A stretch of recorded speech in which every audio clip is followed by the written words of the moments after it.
인연의 법이라는 건 나 혼자가 사는 게 아니고 내가 있으니 너가 있고 뭐 이런 어떤 법에 있기 때문에요.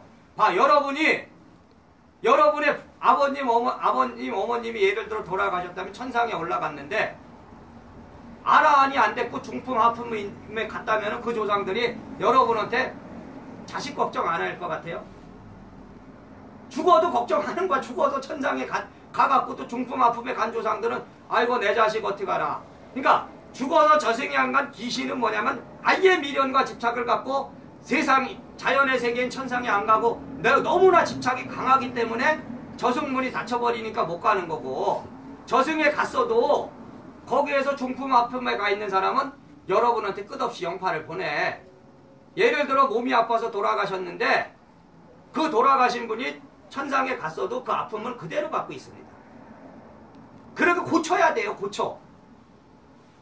그 병을 안 고쳤는데 어떻게 그 고통이 사라질 수 있냐고. 그러니까 집착이란 말이야, 고통도. 근데 그것은 뭐예요? 살아생전에 내가 아프다는 거는, 예를 들어 이렇게 살아있을 때는 아픈데 죽으면 아픔이 없어져야 되잖아. 그래서 꼭 사람들이 말하잖아요. 이제 아픔 없는 세계에 가라. 뭐 이래. 꼭 우리가 이제 누가 억울하게 돌아가셨다 그러면 이제 아픔 없는 세계로 가십시오. 근데 말로 아픔 없는 세계 가라고 그래서 가냐고. 아픔을 없애야지. 그러니까 뭐야? 설득을 시켜야죠.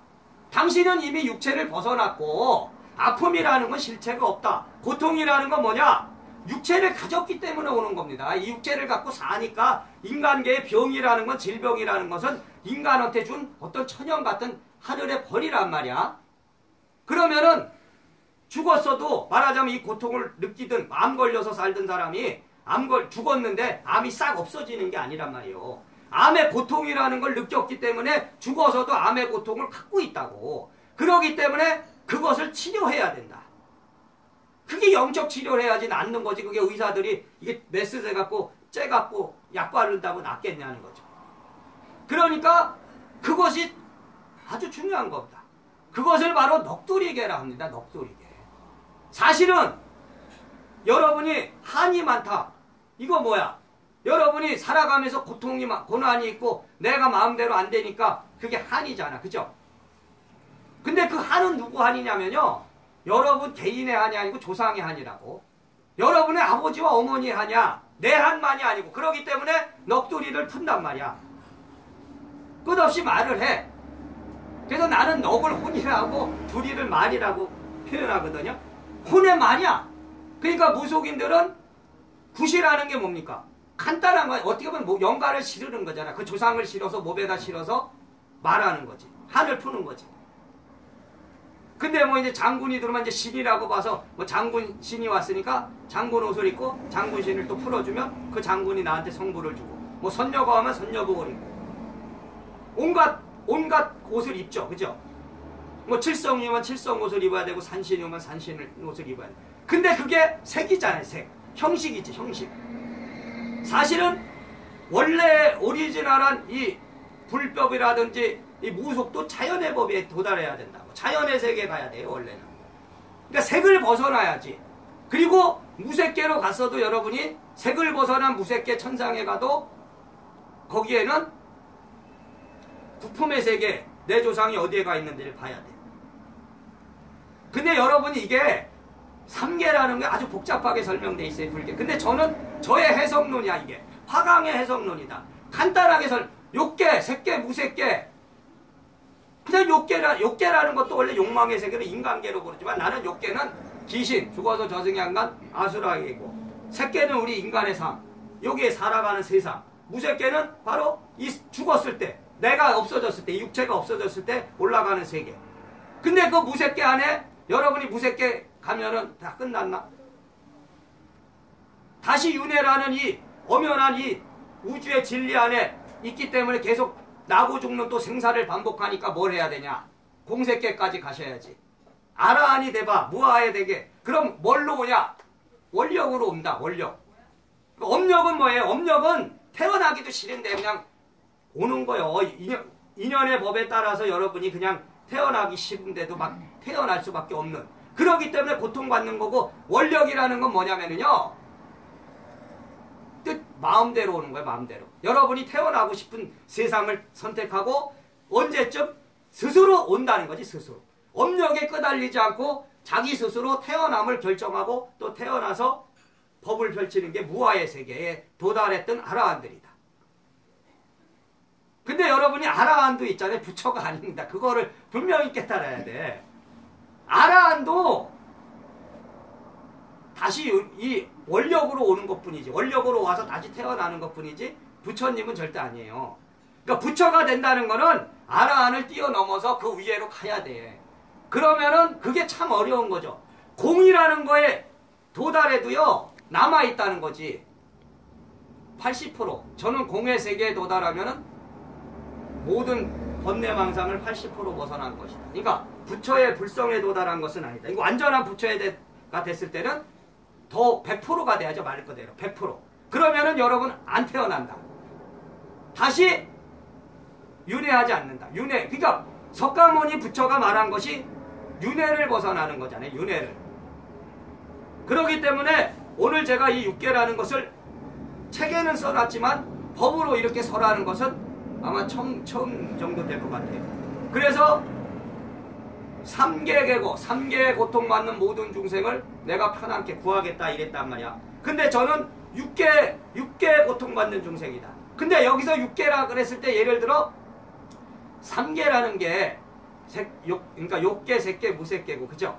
그러니까 무색계같이 간 중생도 구하겠다 그랬다고 석가모니가.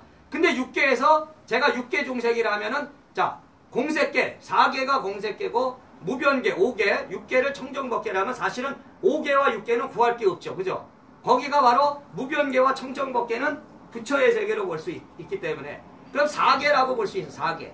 근데 여러분이 이걸 깨달아야 돼요. 우리가 집착하는 것은 뭐냐면 3계든 6계든 부질없는 말이야 사실은. 그러니까 우리가 이 사람들이 막 토론을 하고 무슨 사상토론에 막 싸우잖아. 내가 맞니 네가 맞니. 근데 그것이 진리의 본체로 들어가 보면 다 부질없는 말이라고. 웃긴 말이죠. 그러니까 따져보면 뭐겠어요. 다 방편이다. 근데 여러분은 방편을 우리는 진리로 알아요. 대부분 모든 사람이 그렇습니다. 모든 지식인도 그렇고 모든 선지식이란 사람들도 그런 경우가 태반이단 말이야. 제가 머리 깎은 승려가 여기 앉아서 무속을 얘기하면은 안 되나요? 나는 무속의 지식을 얘기하는 것이 아니고 진리의 본체를 갖고 얘기하는 거거든. 그러니까 무속의 용어가 따로 있는 게 아닌데도 그것이 편견이라는 것을 굳어지면서 기독교는 이래야 되고 불교는 이래야 되고 이슬람교는 이래야 되고 무속은 이래야 되고 유교는 이래야 된다고 규정해버렸단 말이야. 그러니까 그 규정을 벗어나야 된단 말이죠. 그러니까 여러분의 마음속에 착을 벗어나라. 집착을 벗어나라. 그 규정을 벗어나야 돼. 근데 이 말이요. 이것만 여러분이 분명히 깨달아도 여러분은 참 진리를 거의 진리의 본체를 봤다 봐야 돼. 방편이라는 거. 방편. 태어남도 방편이에요. 이거 육체 갖고 이렇게 왔잖아요. 인간이. 이것도 방편입니다. 우주의 방편이야. 나고 죽는 거 알아요? 태어났다 죽는 거 이게 다 방편입니다. 그냥 2년 따라 왔다 2년 따라 간다 그러는데 지금 여러분이 거기 앉아있는 것도 방편이요. 근데 그 방편 안에 이 방편을 통해서 여러분이 목적지에 도달하면 진리의 본체를 본다면은 실체를 본다면 다 된 거지. 그러면은 여기 앉아있는 이 화강이 이렇게 말하는 그 진리를 여러분은 알 수 있다 이거지. 그러면 제가 밥값을 한 거야. 말하자면 이 세상에 와서 이제 밥값을 했다. 내 밥값을 했다 이거요. 제가 겪고 있는 이 고난도 여러분이 보셔야 돼. 법신불교 일성총린 현등사라는 사찰을 낙성 계산하기 위해서 끝없는 시험을 당하는 이것 또한 방편이란 말이죠. 그러면은 여러분의 일대사 인연과 나의 일대사가 일체법에 도달한다. 그러니까 나의 일대사 인연은 뭐냐면 여러분한테 법을 주는 게 일대사 인연이야.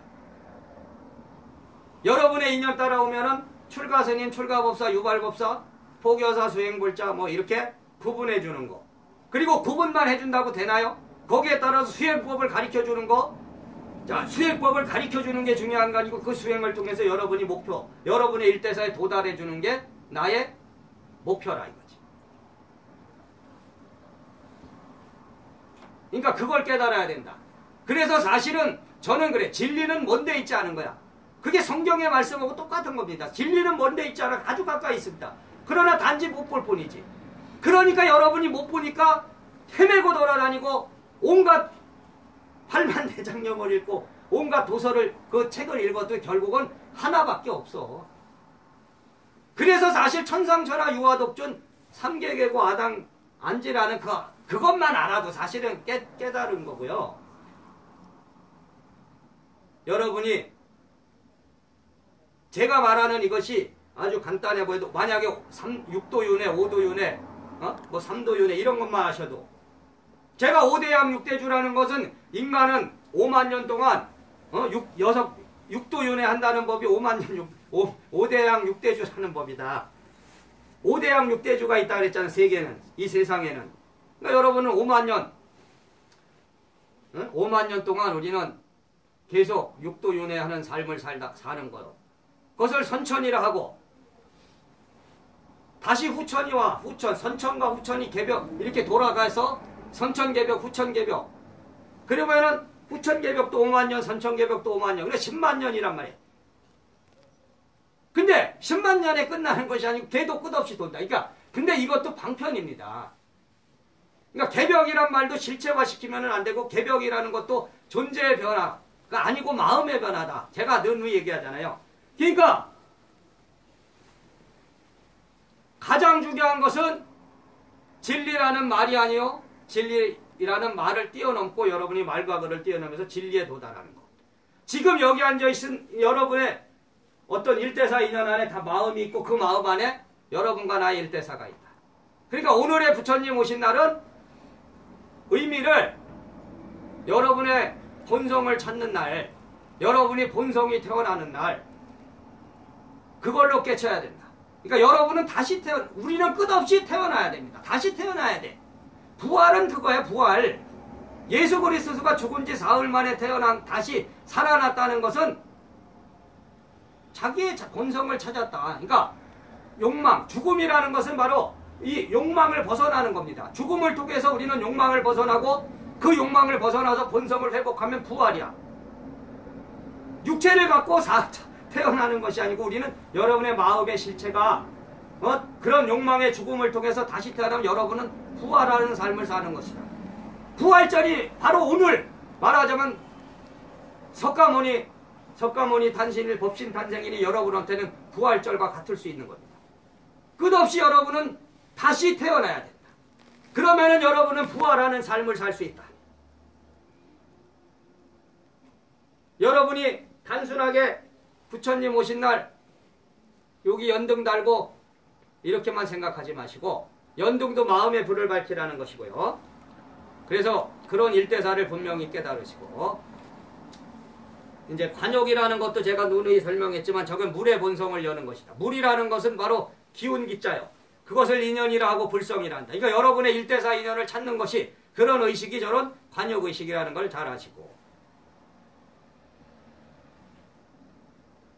자, 합장하시고. 나의 법신이여 나는 아직 나의 일대사에 도달하지 못했으나 도달하기에 노력하겠으니 나의 일대사를 열어주시고 오늘 부처님 오신 날 법신 탄생일을 맞아 나의 일대사를 열 수 있도록 나의 일대사를 회복시켜 주십시오.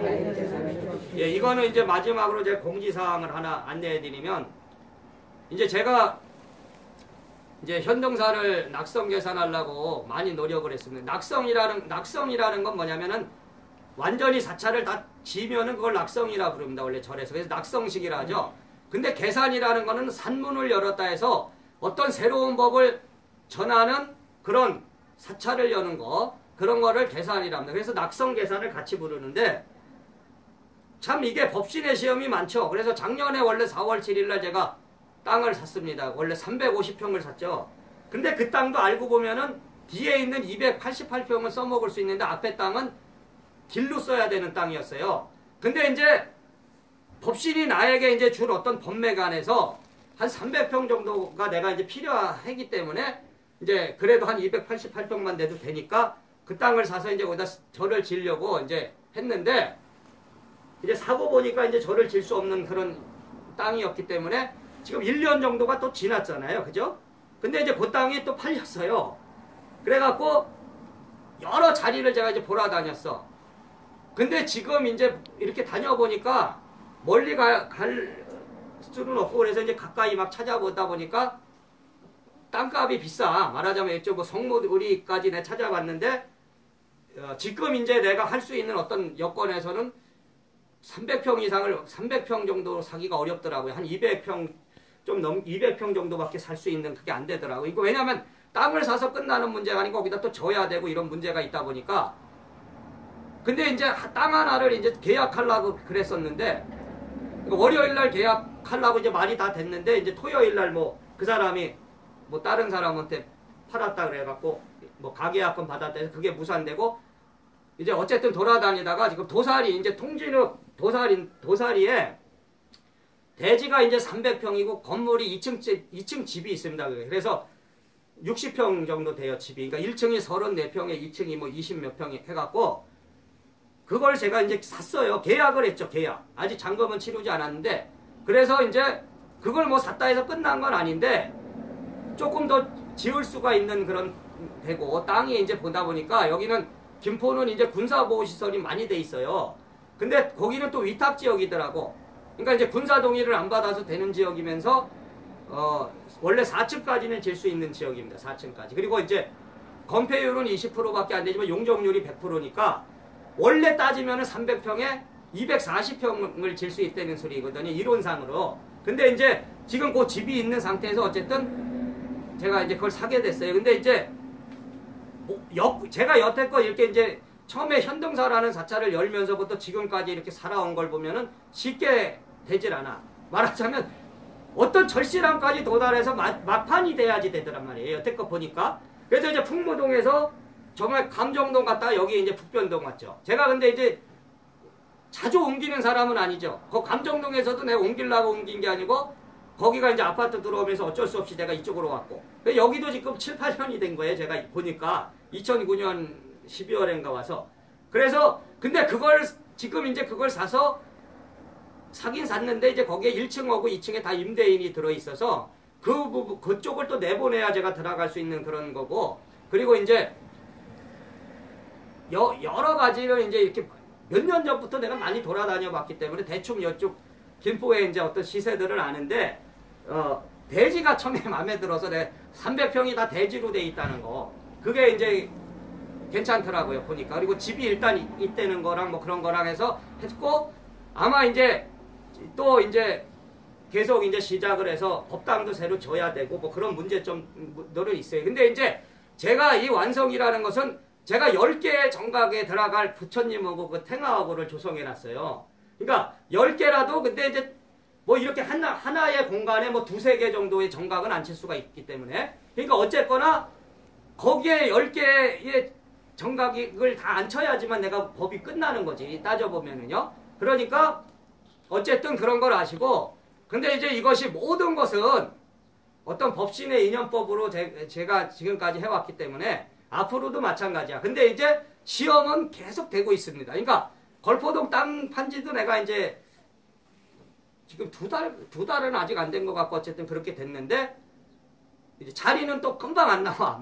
한 2달 또 돌아다닌 거죠. 그러다가 샀고 그러면서 이제 거기도 이제 바로 세입자들이 있는데 이제 그것도 내보내야 되는 문제가 있고 그러니까 어쨌거나 이것이 근데 여러분이 그걸 깨쳐야 되는 건 이 하나하나가 다 법신의 1대4 인연을 열어주는 거고 여러분이 법신의 법맥을 열어가는 과정인데 그거를 분명히 아셔야 돼.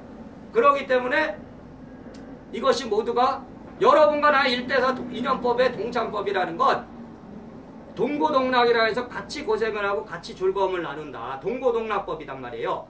그러니까 여러분의 마음도 나의 1대4 안에 있어야 되는데 그거는 어렵죠. 여러분 부부가 몇십 년 살아도 마음 안 맞는데 그죠? 그래도 여러분과 나의 1대4가 그래도 한 10여 년 넘게 여기 이제 계속 저와 인연을 맺었고 여러분의 어떤 법맥이 그리고 이제 최근에 또 몇 분이 오셨어. 근데 이 법이라는 것이 어쨌든 항상 실천하는 겁니다. 실천. 그러니까 진리라는 건 진리의 본체는 실천하는 삶에 있는 것뿐이지 다른 게 없어요. 그래서 저 자신이 살아가는 이것이 바로 진리의 실천을 지금 계속 끝없이 만들어주고 있는 거야. 그러기 때문에 원망을 하지 않고 누구를 원망하지 않고 여기까지 온 거죠. 그리고 후회하지 않고. 자, 그런 걸 잘 하시고 이제 오늘 법회를 마치겠습니다. 자, 감사합니다. 법성 스님 일어나셔갖고